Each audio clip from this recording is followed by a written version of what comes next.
И докато проповядваше, Святия Дух се изля върху всички присъствуващи и евреите, които придружаваха Петър, му казаха: ами виждаме, че Бог не направи разлика между нас и тях, защото ги чуем да говорят на чужди езици. Сега забележете, Бог излива Святия Дух първо в Ерусалим. Сега ние го виждаме, че светилището може да бъде в Цезария.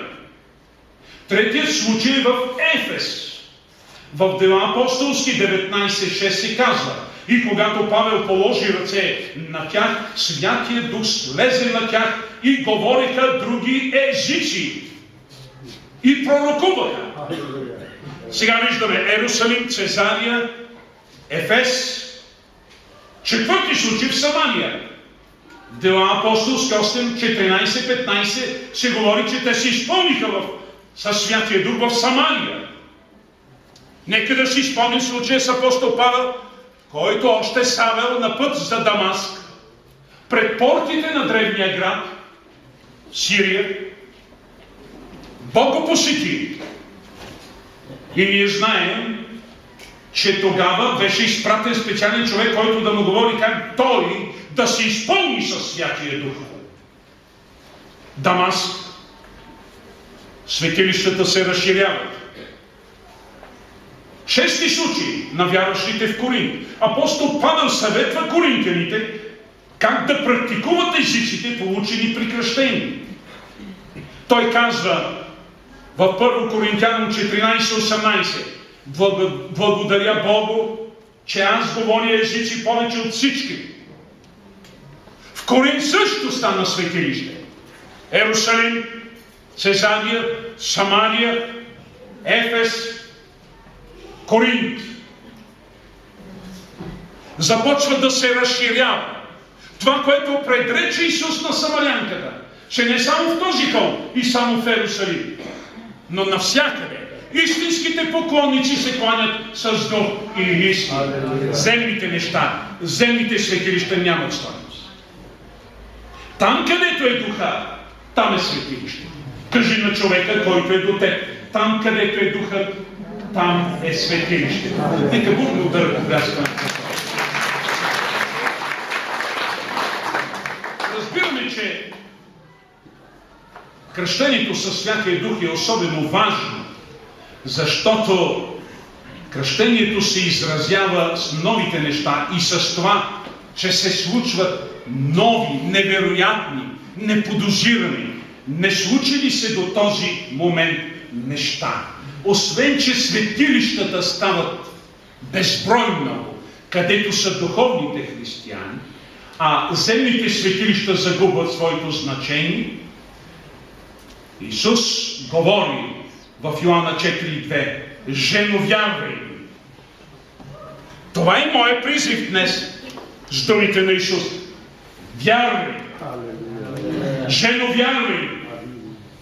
Мъжо, вярвай, че идва час, когато нито на този хълм, нито в Ерусалим ще се покланяте на Отца. Това беше толкова революционно, но как е възможно? Ерусалимският храм беше най-значимата, една от най-значимите постройки в целия свят за това време. За какво говори Исус? Че тази сграда, построена от древните евреи, ще загуби значение. Че кой би търпял такъв размер? Кой би разбрал правилно неговия призив? Това призив за разрушаване на древни постройки ли? Не. Исус не се занимава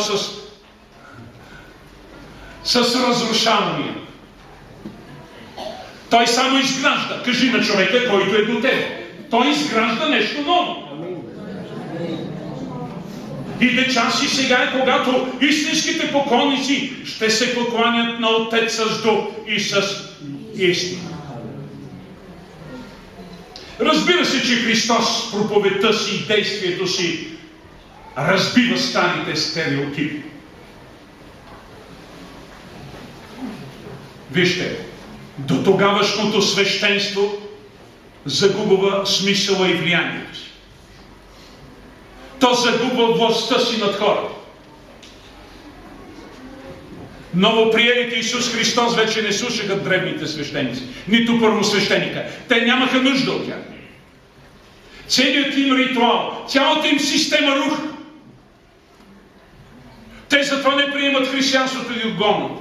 Затова и днес истинските духовни християни, които не се вписват в този живот, а водят истински духовен живот и са водени и движени от Бога чрез Святия Дух, не са приети и не са разбирани.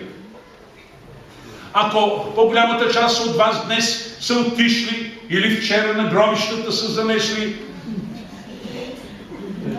но защо пък някой от вас не е останал през нощта да видите дали излизат да си похапват? О, езичници по сърце! Изобличавам ви, лукави! Защото вие по-добре от всички останали знаете, че това не е верно. Нито им се яде, нито им се пие. Но ако някой от вас е отишъл, всички ще кажат: о, колко благочестив човек и как спазва реда.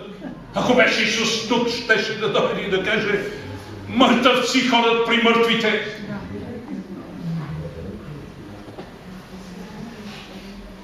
Костници. Ако искате да бъдете истински поклонници, покайте се за греховете и приемете Исуса Христа за личен спасител. Ако днес чинно сте отишли и сте се поклонили, сте запалили една свещ от по-големите, това никак няма да ви помогне, ако няма дълбоко, истинско, духовно покаяние в сърцето ви. Някой ще каже: Павле, търси си белята, търса си я. Хич не ме обича, те ме познават, по-голямата част от поповете, те са на моя народ. И ние се познаваме още като учиха в семинария. И даже като ме видят, ми казват: Павле, как си? И аз викам: а ти, дядо Попе, как си?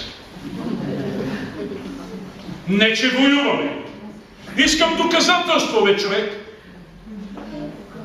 97 година брат Митко, маестрото, чрез него и чрез хвалението Мария и другите, започна да идва при нас един епископ Нико.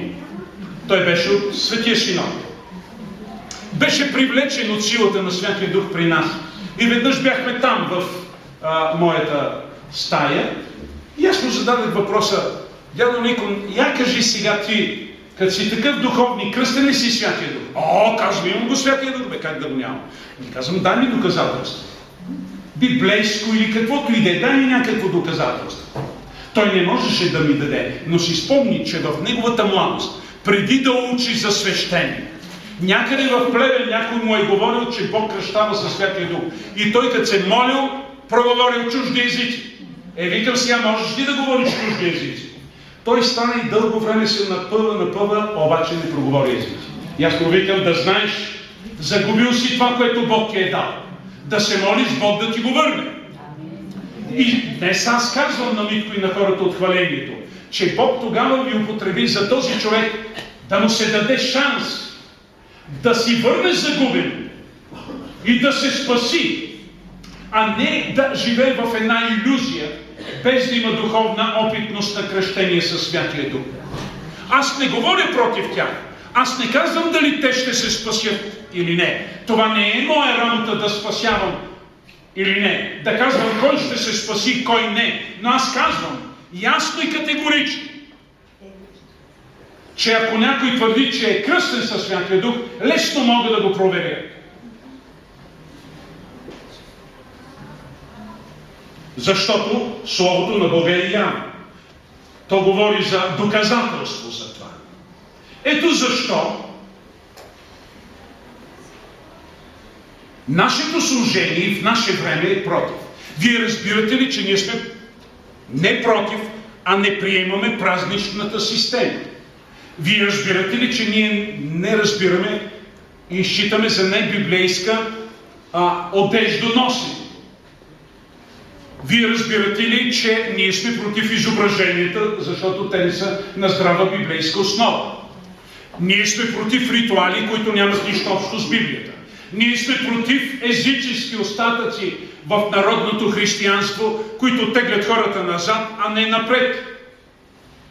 Ние сме против това някой да казва: ти ще се спасиш, без този човек някога да е преминал през покаяние и съзнателно приемане на Исус Христос за личен спасител. Това не е ново християнство. То е старото християнство. Това е първоапостолското християнство. Моля, събудете се. Вие имате авторитета да занесете революционно, използвам тази грозна дума, която ние българите малко недолюбваме поради това, че само преди известно време се използваше за какво ли не. Но ще каже пастора: ние проповядваме слово, което може да променя тотално света, да разбива човешки градежи, да променя идеологии, да твори всичко ново. Всичко около нас става ново. И то става ново благодарение на святието, благодарение на обещанието, благодарение на изпълнението, благодарение на това, което Исус направи за нас.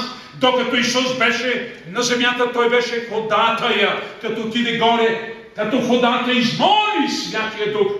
Днес нашия ходатай е Святия Дух. Затова е много важно да зная дали ти имаш доказателства, че притежаваш Святия Дух. Святия Дух се нарича още и адвокат. Налагало ви се сигурно да ходите на адвокат. Когато искате да защитите имота си, адвокатът казва: много лесно ще стане, ако ми дадеш доказателство. И когато ти намериш нотариалняк и му го дадеш, твоя ходата и адвокат казва: лесна работа, твоето ще бъде защитено. Но ако ти нямаш доказателства, ако ти нямаш нотариален акт, как да бъдеш защитен? За да бъдеш под защитата, приеми Святия Дух. И ми дай доказателство, че си кръстен със Святия Дух. Защото едва тогава ти ще си преминал през нещо, което ще те направи непоклатим, което ще ти даде сила за свидетелство завинаги. В края на моята проповед искам да завърша с думите: няма да ви питам приехте ли Святия Дух, а ще ви питам: имате ли доказателства? Имате ли доказателства, че Святия Дух живее във вашите сърца? Ако имате, вие сте най-щастливите хора. Ако нямате, все още имате шанс. Все още имате шанс да приемете Святия Дух и да бъдете пълноценни. Бог да бъде с вас.